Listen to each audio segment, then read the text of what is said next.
साल 2014 यही वो वर्ष था जब नरेंद्र मोदी ने सत्ता संभाली और देश के भाग्य बदलने की शुरुआत हुई। भारत, जिसे इंडिया के नाम से भी जाना जाता है, वह सिर्फ एक देश नहीं है, भारत की सभी सभ्यताओं की जननी है। भारत एक ऐसी सभ्यता रही है जो न केवल प्रगतिशील है बल्कि आध्यात्मिक और समृद्ध भी है। और इसी संपन्नता के कारण विदेशी ताकतों ने हमारी समृद्धता को खत्म करने की कोशिश की, हमारी धन संपदा को जमकर लूटा। इतिहास गवाह है कि जब भी बुराइयों ने हमारी सभ्यता को नष्ट करने की कोशिश की है, तब भारत के सच्चे सपूत भारत की संस्कृति को बचाने के लिए बार बार उठ खड़े हुए हैं। और ये किसी एक क्षेत्र से नहीं बल्कि भारत के कोने कोने से रक्षक बनकर उभरे हैं। भारत के सच्चे बेटे और बेटियों ने भारत की संस्कृति और सभ्यता को बचाने के लिए अपने प्राणों की आहुति तक दे डाली। नरेंद्र दामोदर दास मोदी भारत माता के एक ऐसे सच्चे पुत्र जिन्होंने पूरे भारत को फिर से एकजुट करने की नींव रखी। मैं नरेंद्र दामोदर दास मोदी ईश्वर की शपथ लेता हूं कि बचपन से ही नरेंद्र मोदी का भारत माता के प्रति प्रगाढ़ प्रेम रहा है। जैसे जैसे नरेंद्र मोदी बड़े हो रहे थे, वैसे वैसे उनकी भारत को पूर्ण रूप से जानने और समझने की इच्छा बढ़ती गई। इसी कारण उन्होंने पूरे भारत का भ्रमण किया और महसूस किया कि इस देश को दो चीजों की बहुत जरूरत है, एक स्वच्छता और दूसरा गरीबी से छुटकारा। सरकार में आते ही नरेंद्र मोदी ने इन दो चीजों पर काम करना शुरू कर दिया। 2014 में स्वच्छ भारत मिशन की शुरुआत के साथ नरेंद्र मोदी ने जनता को अपने आसपास को साफ रखने के महत्व के बारे में जागृत किया। हाथ में झाड़ू लेकर एक प्रधानमंत्री ने भारतीयों को स्वच्छता की महत्ता के बारे में संदेश दिया। सभी जानते हैं कि नरेंद्र मोदी का बचपन बेहद कठिन था। उन्होंने गरीबी में जीवन व्यतीत किया था। वो जानते थे गरीबी का दर्द, वे जानते थे बिजली के बिना रहना कैसा लगता है, वे जानते थे लकड़ी के चूल्हे पर रोटी बनाने की कीमत को, वे जानते थे टपकती छत के नीचे सोने का दर्द। प्रधानमंत्री बनने के शुरुआती कुछ वर्षों में नरेंद्र मोदी ने इन सभी समस्याओं का समाधान कर दिया। उन्होंने प्रधानमंत्री आवास योजना शुरू की, जिससे गरीबों को पक्के मकान मिले, बिजली मिली तो जिंदगी से अंधेरा दूर हुआ, रसोई गैस मिली तो धुएं से आजादी मिली, घर घर स्वच्छ जल और मुफ्त चिकित्सा ने गरीबों की जिंदगी को आसान कर दिया। अपने पहले कार्यकाल में ही नरेंद्र मोदी को एहसास हुआ कि भारत को वास्तव में मजबूत इकोनॉमी बनाने के लिए हमारे मैन्युफैक्चरिंग सेक्टर का मजबूत होना बेहद जरूरी है, जिसके लिए नरेंद्र मोदी ने मेक इन इंडिया की शुरुआत की, जिसने भारत की जनता और विशेष रूप से युवाओं को अपने देश में चीजें बनाने के प्रति जागृत किया। नरेंद्र मोदी ने साफ कर दिया था कि भारत अब पूरी तरह से आत्मनिर्भर होगा और न केवल आत्मनिर्भर बल्कि बाकी दुनिया को निर्यात करने में भी सक्षम होगा। मोदी के पहले कार्यकाल की सबसे बड़ी उपलब्धियों में से एक भारत को वास्तव में डिजिटल बनाना था। यूपीआई को भारी सफलता मिली।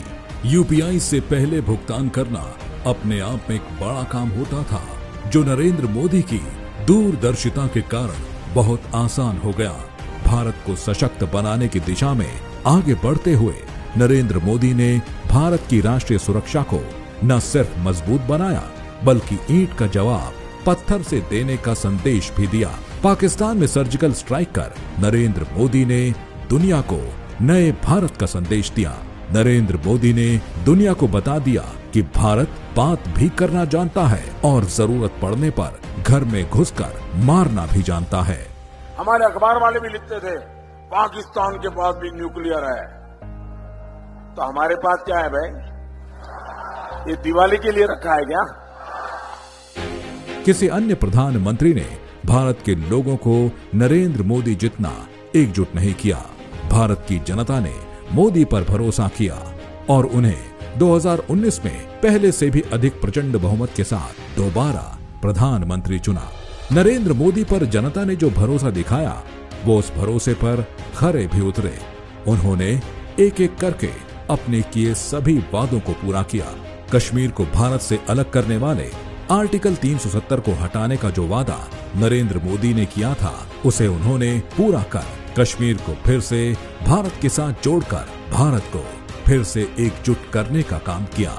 नरेंद्र मोदी यही नहीं रुके, वे आगे बढ़े और ऐसा कार्य किया जो न केवल उनका वादा था, बल्कि सभी भारतीयों की गहरी आस्था से जुड़ा था। मोदी सरकार के अथक प्रयासों के कारण ही 500 साल पुराना सपना पूरा हुआ और अयोध्या में राम जन्मभूमि पर भव्य राम मंदिर का निर्माण हो सका।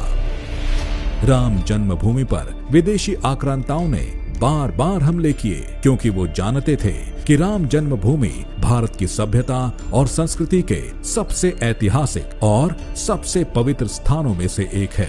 इसे नष्ट कर वो भारत की सभ्यता और संस्कृति को नष्ट करना चाहते थे। नरेंद्र मोदी की उपलब्धियां केवल हमारी सभ्यता के पुनरुद्धार तक सीमित नहीं है। उन्होंने विश्व स्तरीय सुरंगों, राजमार्गों, सड़कों, बुनियादी ढांचे के विकास और निर्माण के साथ नए भारत को भी ऊंचाइयों पर पहुंचाया है। मोदी सरकार में हर क्षेत्र में व्यापक सुधार हुआ है। नरेंद्र मोदी ने रेलवे, बिजली, आवास, जल जैसी हर बुनियादी जरूरतों को पूरा किया। यह मोदी की ही दूरदर्शिता थी कि भारत के लिए एक नई और भव्य संसद का निर्माण किया गया। नरेंद्र मोदी की मेक इन इंडिया पहल के कारण ही भारत मैन्युफैक्चरिंग हब बनने की दिशा में आगे बढ़ रहा है।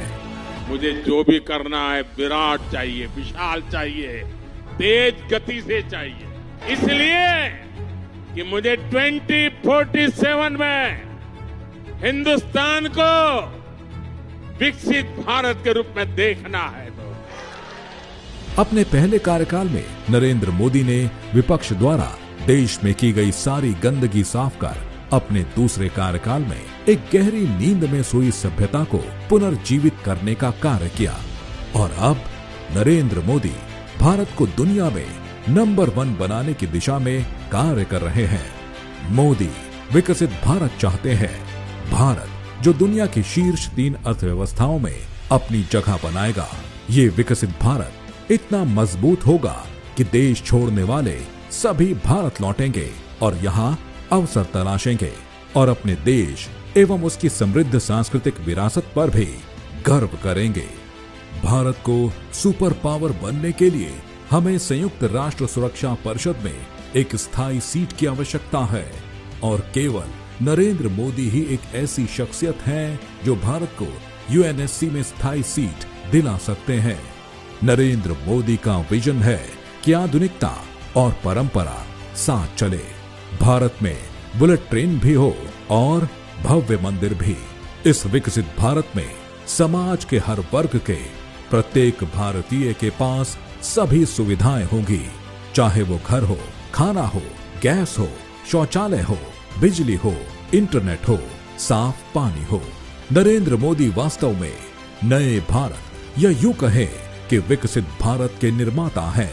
भारत के दुश्मन नहीं चाहते कि मोदी वापस आए, लेकिन भारत की जनता ने मन बना लिया है अब की बार 400 पार। नरेंद्र मोदी पहले से ज्यादा मजबूत होकर वापस आएंगे और भारत को सर्वोत्तम सभ्यता बनाएंगे जो वो एक समय में हुआ करती थी।